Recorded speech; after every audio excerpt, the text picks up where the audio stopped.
नमस्कार भक्त हो. तुम्हाला माहित आहे का, एका वर्षात फक्त एकच अशी रात्र असते ज्या रात्री भगवान शिव स्वतः आपल्या भक्तांच्या सर्वात जवळ असतात.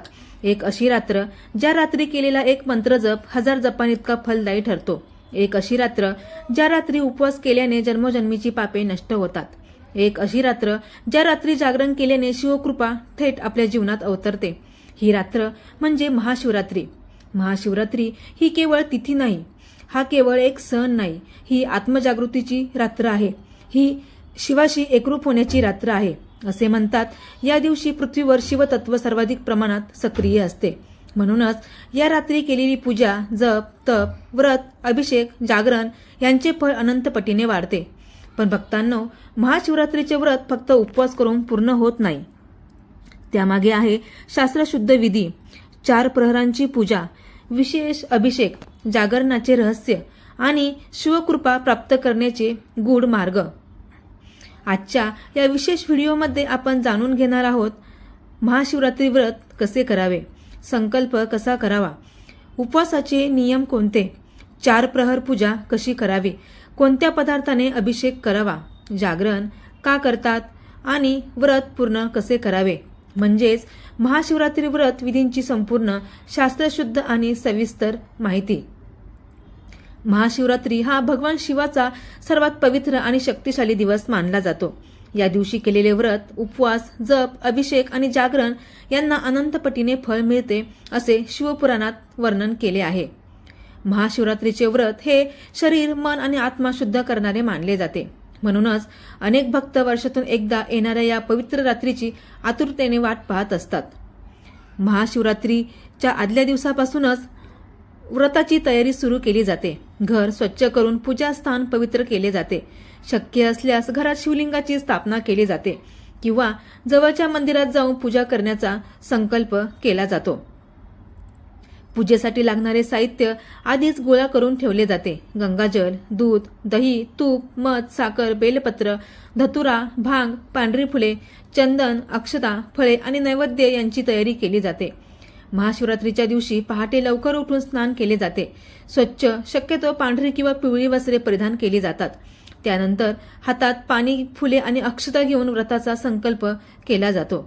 संकल्प करताना भगवान शिवांशी प्रार्थना करून, मी श्रद्धा आणि भक्तिभावाने महाशिवरात्रीचे व्रत करीत आहे, कृपया माझ्यावर प्रसन्न व्हा, अशी मनोभावे विनंती भगवान शिवांना केली जाते. या दिवशी उपवासाला अत्यंत महत्त्व असते. काही भक्त निर्जल उपवास करतात, म्हणजे दिवसभर पाणीही घेत नाहीत. काही जण फलाहार करतात, दूध, फळे, सुकामेवा घेतात, तर काही जण मीठ वर्ज्य करून सात्विक आहार घेतात.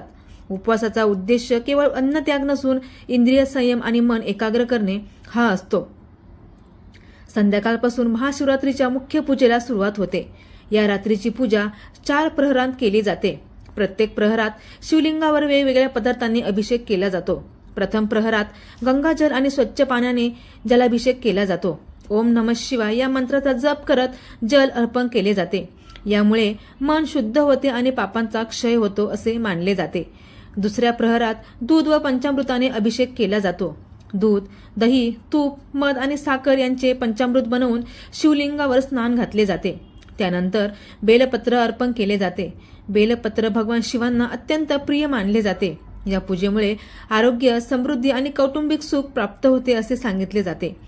तिसऱ्या प्रहरात तूप आणि मधाने अभिषेक केला जातो. धतुरा आणि भांग अर्पण केली जाते.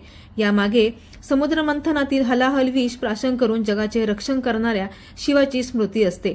या प्रहरातील पूजेमुळे कष्ट निवारण, अडथळे दूर होणे आणि मनोकामना पूर्ण होणे अशी श्रद्धा आहे. चौथ्या आणि अंतिम प्रहरात साखरेने अभिषेक करून फुले, नैवेद्य अर्पण केले जाते. शिवाची आरती केली जाते. ही पूजा अत्यंत फलदायी मानली जाते. मोक्षप्राप्ती आणि शिवकृपा लाभते असे शास्त्र सांगते. महाशिवरात्रीच्या रात्री जागरण करणे अत्यंत महत्त्वाचे मानले जाते, कारण या रात्री शिवतत्व अत्यंत सक्रिय असते. रात्रभर भजन, कीर्तन, शिवमंत्र जप, शिवपुराण वाचन केले जाते.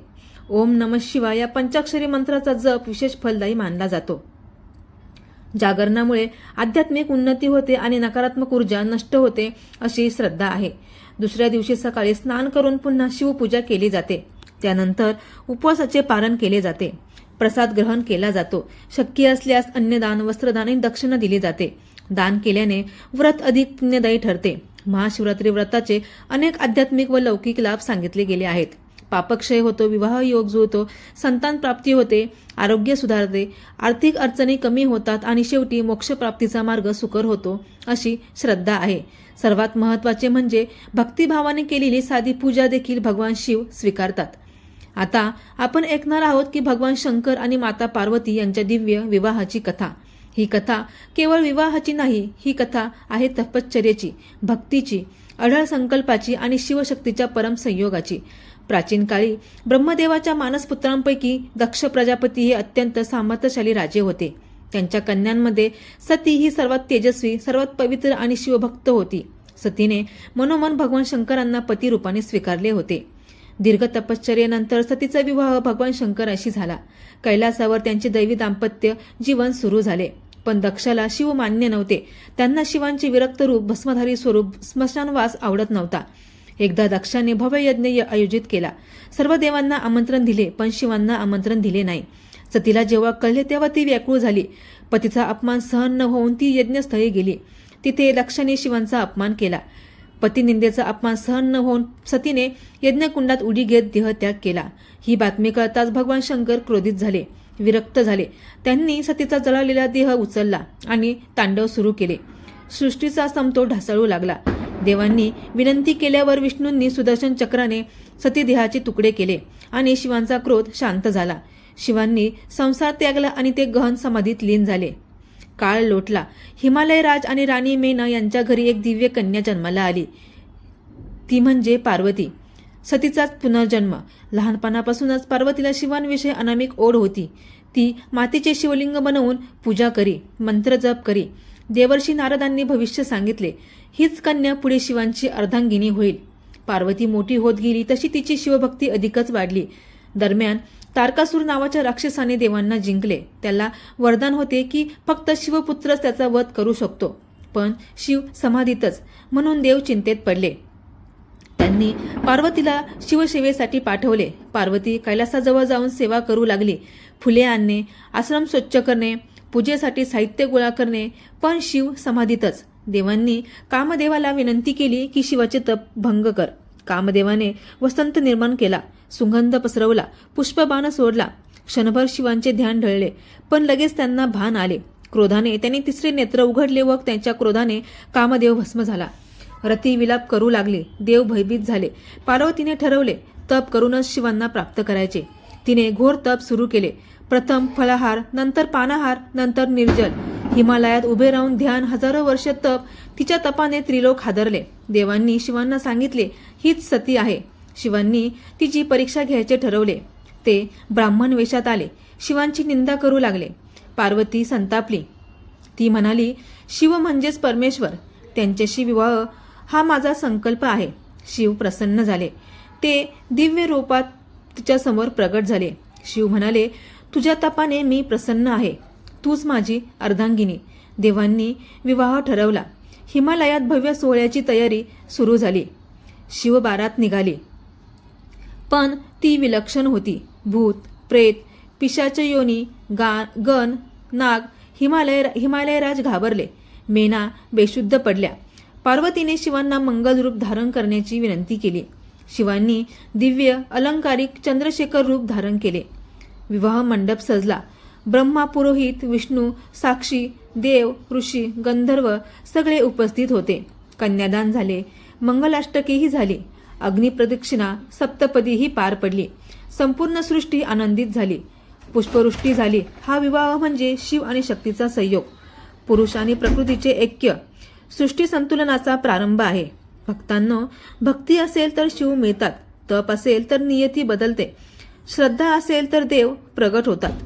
भक्तांनो, अशा प्रकारे भगवान शंकर आणि माता पार्वती यांचा हा दिव्य विवाह सोहळा संपन्न झाला. हा विवाह केवळ दोन दैवी शक्तींचा मिलाप नव्हता, तर तो होता शिव आणि शक्तीचा संयोग, पुरुष आणि प्रकृतीचे ऐक्य आणि संपूर्ण सृष्टीच्या संतुलनाचा प्रारंभ.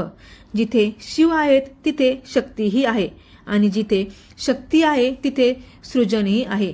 म्हणूनच शिव पार्वती विवाह हा प्रत्येक भक्तासाठी एक संदेश देऊन जातो की जीवनात प्रेम हवे पण त्यात संयमही हवा, भक्ती हवी पण त्यात श्रद्धाही हवी आणि संकल्प हवा पण त्यात तपश्चर्येची शक्तीही हवी. माता पार्वतीने दाखवले की अढळ भक्ती असेल तर देवही प्राप्त होतो आणि भगवान शिवांनी दाखवले की खऱ्या भक्तीपुढे परमेश्वरही नतमस्तक होतो. भक्तांनो, या पवित्र कथेला मनापासून ऐकलत ती मनात धारण करा आणि आपल्या जीवनात श्रद्धा, संयम आणि भक्ती वाढवा. भगवान शंकर आणि माता पार्वती आपल्यावर सदैव कृपा करोत. आपल्या जीवनात सुख, शांती, समृद्धी आणि मंगल कार्याचा वर्षाव होवो. जर तुम्हाला भगवान शिवांच्या अशाच पौराणिक कथा, व्रतविधी, उपाय आणि आध्यात्मिक माहिती आवडत असेल तर व्हिडिओला लाईक करा, चॅनेलला सबस्क्राईब करा आणि बेल आयकॉन नक्की दाबा, कारण इथे तुम्हाला मिळते शिवकथा, व्रत, उपाय आणि भक्तिमय ज्ञान. चला तर मग भगवान शंकर आणि माता पार्वतीचे स्मरण करत आजच्या या पवित्र कथेला इथेच विराम देऊया. पुन्हा भेटू अशाच एका दिव्य कथेसह.